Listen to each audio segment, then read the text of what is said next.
સુરતમાં KP Sanghvi company બહાર હીરા વેપારીઓના ધરણા સમેટાયા છે. ધારાસભ્ય વિનોદ મોરડિયા અને કુમાર કાનાણીએ મધ્યસ્થી કરીને વેપારીઓના વિરોધને જોતા કેપી સંઘવી કંપનીએ સમય માંગતા વેપારીઓએ હાલ પૂરતા ધરણા મોકૂફ રાખ્યા છે. તો કતારગામના ધારાસભ્ય વિનોદ મોરડિયાએ કહ્યું કે કંપની તરફથી સકારાત્મક જવાબ મળશે. હાલ વેપારીઓએ ધરણા મોકૂફ રાખ્યા છે.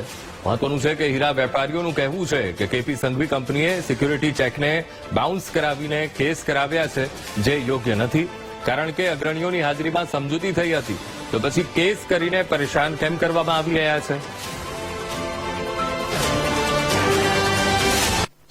કે જેની પાસે કાંઈ નથી, જે એકદમ ગરીબ માણસ છે, તો એ કાંઈ પીચાય નહીં, એનો પરિવાર રજળી ન પડે હાવ રોડ ઉપર.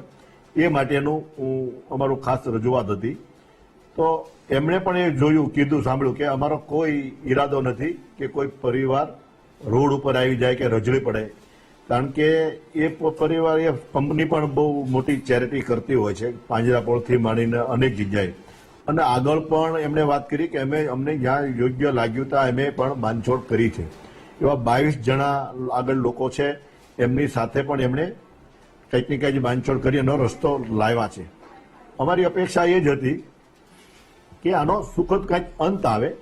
બાકી બિઝનેસ એ કંપની કરે છે તો એમને પણ કંઈક એના પોતાના પ્રશ્નો હોય, એમણે પણ એની રીતે એને વાત કરી. એ વાત પણ અમને યોગ્ય લાગી.